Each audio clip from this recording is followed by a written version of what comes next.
Coucou tout le monde, j'espère que vous allez bien. Je vous souhaite la bienvenue dans mes carnets noirs. Je déconseille fortement aux âmes sensibles et aux enfants de regarder cette vidéo.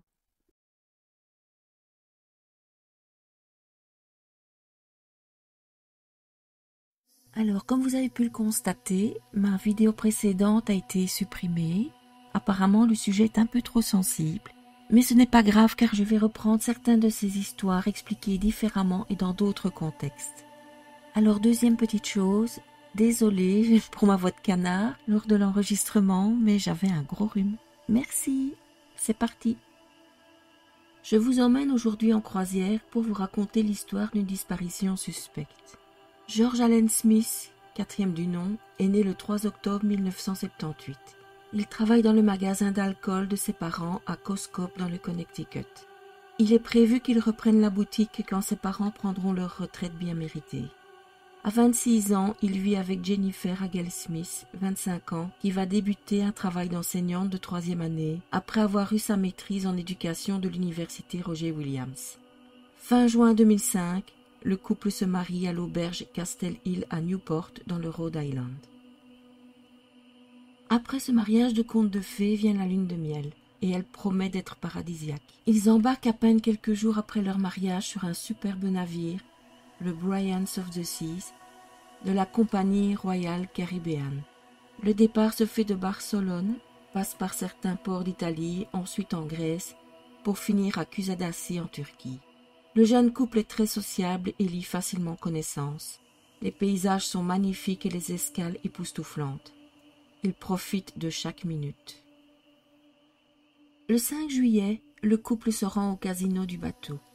George y fait la connaissance de Josh Askin qui a 20 ans et il lui apprend à jouer au craps. Et il fait également la connaissance de Zachary et Greg Rosenberg qui sont cousins et leur ami Rusty Kaufman. Askin remarque qu'un des employés, Lloyd Botta, drague ouvertement Jennifer, mais George ne remarque rien. Le petit groupe est déjà bien alcoolisé. Le casino ferme ses portes à 2h30 du matin et George se rend à la discothèque avec ses 4 nouveaux amis. Jennifer les y rejoint, accompagnée de Botta. Ils ont continué à boire et le ton est monté entre Jennifer et George qui s'est rendu compte du petit manège de l'employé avec sa femme. Jennifer a donné un coup de pied bien placé à son mari et est partie de la discothèque. D'après des témoins, l'employé l'a suivi. George étant trop ivre pour marcher, ses 4 amis l'ont raccompagné jusqu'à sa cabine. Comme Jennifer n'y est pas, George part à sa recherche mais ne la retrouve pas. Et il finit donc par retourner dans sa cabine avec ses nouveaux amis. Le voisin de cabine de George et Jennifer, Clettyman, qui est officier de police, appelle la réception car il est dérangé par le bruit chez George. Mais il n'y a aucune réaction de la part du personnel. Pourtant, un autre appel est émis par un couple, monsieur et madame Lawyer, pour le même problème. Des bruits de fête au début, des meubles qu'on déplace compatibles avec une lutte ensuite, et finalement une dispute sur le balcon. Au bout d'un moment, Iman entend les amis de George partir. Il regarde par sa porte entrebâillée et voit 3 hommes s'en aller. Ils disent bonne nuit et la porte de la cabine de George se referme. Peu de temps après, il entend un bruit sourd dans la cabine. Pendant ce temps-là, Jennifer est retrouvée presque inconsciente dans une alcôve. Les membres du personnel la mettent sur une chaise roulante et la ramènent dans sa cabine vers 5 heures du matin. George n'est pas là et malgré la plainte du voisin de cabine de la nuit pour du bruit, les membres du personnel ne se tracassent pas. Jennifer non plus d'ailleurs. Elle va se faire masser au spa et se dit que son mari ayant trop bu est tombé endormi quelque part. Dans la matinée, alors que le bateau est arrivé au port de Kusadasi en Turquie, une passagère de 16 ans, Emily Roche, voit une tache sur l'auvent métallique devant la fenêtre de son balcon. En voyant une trace de main, elle réalise qu'il s'agit de sang, prend une photo et donne l'alerte.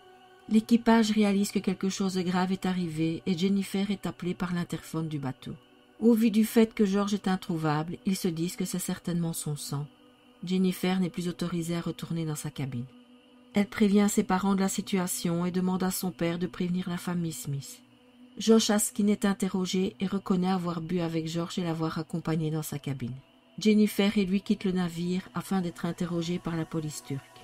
Askin explique aux autorités que lui et ses amis ont accompagné George dans sa cabine et qu'ils sont ensuite retournés dans une des cabines pour faire appel au service d'étage.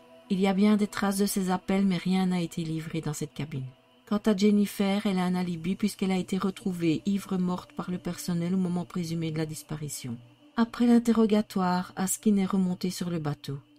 Quant à Jennifer, elle a pris le premier avion en direction des États-Unis. Et les 3 autres hommes, me direz-vous? Eh bien, ils n'ont tout simplement pas été interrogés par la police turque. Par contre, quelques jours plus tard, ils ont été remis aux autorités italiennes pour une toute autre histoire. Une jeune femme de 20 ans les a accusés de viol. Agression qui a été filmée par le téléphone de Kaufman. Askin aurait également participé à cette agression. La justice italienne a rejeté les accusations de la jeune fille, mais les 4 compères ont été priés de ne plus remonter sur le navire. Ils ont quand même été liés à 2 affaires plus que glauques pendant cette croisière. Les parents de George, quant à eux, viennent en Europe à la recherche de leur fils. On leur a juste dit qu'il avait disparu sur le bateau, car la compagnie maritime leur a caché des faits très importants, comme la tache de sang et les appels de cette fameuse nuit pour signaler les bruits inquiétants provenant de la cabine de leur fils. Ils sont stupéfaits quand ils apprennent tout ça. Pourquoi ne pas leur avoir tout dit immédiatement? Ils distribuent des avis de recherche, mais doivent se résoudre à admettre que les chances de survie dans cette situation sont très minces. Au vu de la quantité de sang trouvé sur le haut-vent et les heures passées dans l'eau, il aurait fallu un miracle pour qu'ils s'en sortent. Leur combat est dorénavant de découvrir la vérité. En menant leur enquête, ils apprennent qu'un membre d'équipage est passé par-dessus bord du même bateau 9 mois plus tôt. Et la réaction de la compagnie a été « On ne prévient pas la famille, ils finiront par l'oublier ». Incroyable. D'autant plus que beaucoup de membres du personnel soupçonnaient un homicide. Cet homme n'avait aucune raison de passer par-dessus bord comme ça sans raison. Cette compagnie a décidément une drôle de manière de traiter les familles. Je comprends qu'ils n'aiment pas cette mauvaise publicité que donnent des décès sur leur navire, mais quand même. Bref, pour notre affaire, le capitaine du bateau et la compagnie concluent à un tragique accident en omettant bien sûr les appels pour le bruit et le sang. Sang qui a d'ailleurs été rapidement nettoyé à grandes eaux. Interrogé plus tard à la télévision, le capitaine va justifier le sang par un saignement de nez. George se serait cassé le nez en tombant. Circuler, y a rien à voir. Au vu de la quantité de sang, à moins d'être hémophile, je n'y crois pas une minute. Mais la compagnie a oublié un léger détail. Les autres passagers, et surtout les photos prises par les passagers. Lorsqu'elles apparaissent sur les chaînes de télé américaines, elles font l'effet d'une bombe. Tout ce sang, ce n'est sûrement pas une simple chute. Un journaliste bien connu chez nos amis américains, Joey Scarborough, a enquêté sur cette affaire et a interviewé les voisins de la cabine du couple Smith. Ils répètent les bruits bizarres et les appels à la sécurité du bateau qui n'a rien fait. Ils admettent également être étonnés car ni la police turque ni le FBI qui a pris en charge l'affaire ne les ont interrogés. J'avoue, j'en suis tout aussi étonné qu'eux. 5 mois après la disparition, Jennifer et les parents de George n'ont toujours aucune nouvelle de la compagnie maritime quant à leur enquête. À mon avis, tout simplement parce qu'ils n'en ont pas fait. Jennifer engage un cabinet d'avocats afin de lancer des investigations. Et c'est le docteur Henry Lee que ce cabinet met sur l'affaire. La première constatation de celui-ci est que selon les photos de la tache de sang, si on regarde bien, elle a la forme du corps de George. Il est sûrement resté un petit moment sur le haut-vent avant de tomber à la mer. Demande est faite à la compagnie de pouvoir inspecter la cabine, le balcon et le haut-vent. Il demande également à pouvoir retracer les dernières heures de George et des 4 hommes qui nous intéressent. Josh Askin, Greg et Zachary Rosenberg et Rusty Kaufman. La compagnie accepte mais à 2 conditions. Ils n'ont que 2 heures pour le faire et ont interdiction de publier les résultats. Il est bien sûr impossible de tout examiner en 2 heures. Après de longues discussions, l'examen peut enfin avoir lieu en 2006 et sans condition. Et ils ont réussi à retrouver du matériel biologique sur l'auvent et sur le balcon. Le docteur Lee voulait également procéder à un autre test. Il voulait jeter un mannequin de taille humaine par le balcon pour voir où il allait tomber et déterminer si George a été poussé, balancé ou simplement s'il est tombé. Refus catégorique de la compagnie, ce test n'a jamais pu être réalisé. Raison officielle invoquée, la sécurité des passagers. Bizarre. La bataille pour la vérité de la famille Smith et de Jennifer n'est pas vaine.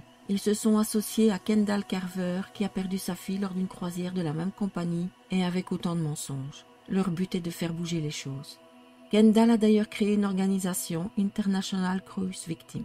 En décembre 2005, une première audience du Congrès américain a lieu sur la question de la sécurité des passagers américains à bord de navires étrangers. En 2010, une loi est promulguée sur la sécurité et la sûreté des navires de croisière. En résumé, cette loi impose de poser un Judas sur les portes des cabines, de remonter les garde-corps et d'ajouter une surveillance vidéo sur les ponts et un système de sonorisation d'urgence sur tous les niveaux. Les navires sont obligés d'avoir des kits de viol et médicaments antirétroviraux et un spécialiste médico-légal des agressions sexuelles. De plus, les croisiéristes ont l'obligation de signaler au FBI tout crime et à publier ces crimes sur leur site web vers un site web du ministère des Transports répertoriant les crimes survenus sur les bateaux de croisière. En 2012, la chaîne CBS révèle que le FBI a en sa possession une vidéo des 4 hommes qui étaient avec la victime la nuit de sa mort. Ils parlent de cette affaire avec insensibilité et ils disent même, je cite, « Nous avons donné à ce type une leçon de parapente sans parachute. » Ce à quoi Greg Rosenberg a répondu « Je t'avais dit que j'étais un gangsta ». La Royal Caribbean avait caché cette vidéo à la famille et c'est le FBI qui leur a montré. Il n'y aura aucune poursuite contre eux malgré cette vidéo. Ils ont fait des séjours en prison pour d'autres affaires. Jennifer a fini par obtenir de la part de la compagnie 1,1 million de dollars en 2007 en dommage pour la perte de son mari. La famille Smith a essayé en vain de s'opposer à ce versement. Ils estiment qu'ils auraient pu avoir plus d'argent et en veulent à leur belle-fille car elle a déclaré publiquement que tout compte fait, ça aurait pu être un accident. Alors qu'elle avait toujours défendu la thèse du meurtre, la voilà qui change d'avis après avoir conclu cet accord avec la Royal Caribbean. Elle s'est remariée et a fondé une famille. Le 23 décembre 2019, Greg Rosenberg, qui vit à Davie en Floride, est abattu dans sa voiture devant chez lui. Il revenait de sa journée shopping pour les cadeaux de Noël de sa famille. Le tueur l'a patiemment attendu et lui a tiré dessus avant même qu'il puisse sortir de sa voiture. On n'a pas retrouvé le tueur. Est-ce lié à notre affaire? Quelqu'un avait-il peur qu'il parle? Ou son décès est juste lié aux magouilles dans lesquelles il a trempé? On ne le saura que si on retrouve son assassin. Le corps de George n'a jamais été retrouvé. Il gît certainement dans les profondeurs. Ses parents et sa sœur, Bree, sont toujours à la recherche de la vérité. Une récompense de 100 000 $ est offerte à toute personne pouvant aider à résoudre cette affaire. Voilà, je ne sais pas si vous connaissiez cette histoire, mais en tout cas, j'espère qu'elle vous aura intéressé. À bientôt pour une nouvelle histoire.